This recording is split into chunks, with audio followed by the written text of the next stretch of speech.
Panugurin natin itong excuse me, yung nasamsam ng mga paok ng mga PNP.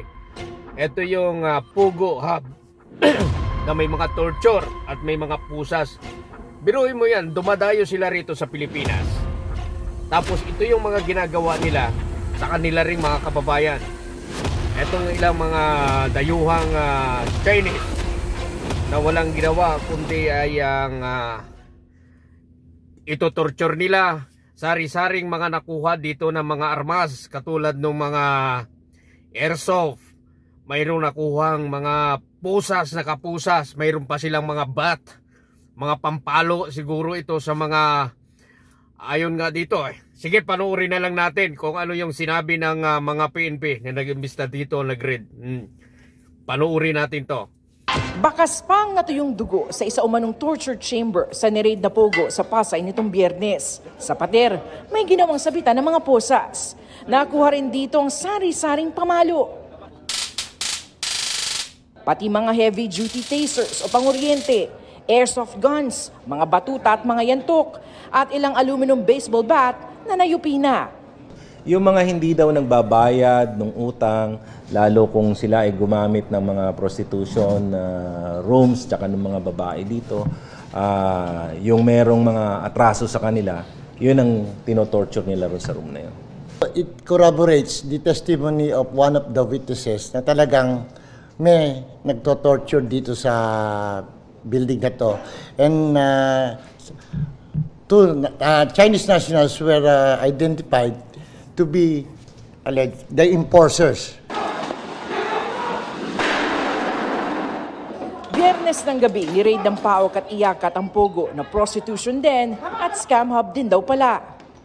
7 Pinay at 2 foreigners ang na-rescue sa prostitution aquarium at spa.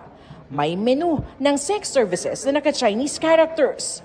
Cashless raw ang mga transaksyon at bawal ang outsiders. Doon din daw nakatira mga empleyado. 6 ang nakatakdang i-inquest para sa sex trafficking.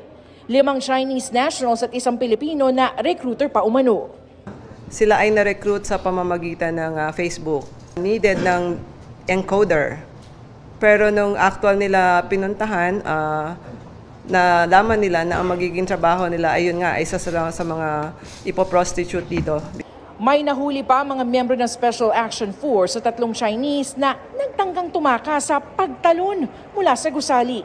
Samantala, nagsimula na ang immigration inquest para sa halos 500 foreign nationals para sa mga paglabag sa kanilang pananatili sa bansa. Nakikipagtulungan din daw ang Pasay City Police sa iniutos sa investigasyon ng DILG dahil ang gusali ay malapit lang sa police station at City Hall. Sabi naman ng PAOK, nagbigay ng intel sa kanila ang Pasay Police para sa operasyon. We are not really allowed to operate on Pogos kasi ang only the PAOK was designated to be the agency allowed by the government to operate on Pogos. Meron naman kami mga nare-rescue na mga individual sa mga different Pogos. Patuloy pa rin naming sinisikap na kunan ng pahayag ang Pasay City LGU kaugnay nito. Pero wala pa silang binibigay na pahayag. Para sa GMA Integrated News, Sanima Rafra, nakatutok 24 oras.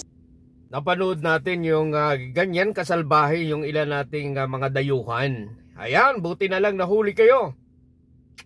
May pananagutan na naman kayo. Yan kasi walang kadala-dala. Salamat sa inyo. Salamat sa mga PNP dahil nasasakuti itong mga ganito. Ayan, magandang halimbawa ito sa mga ganyang mga abusado, ha?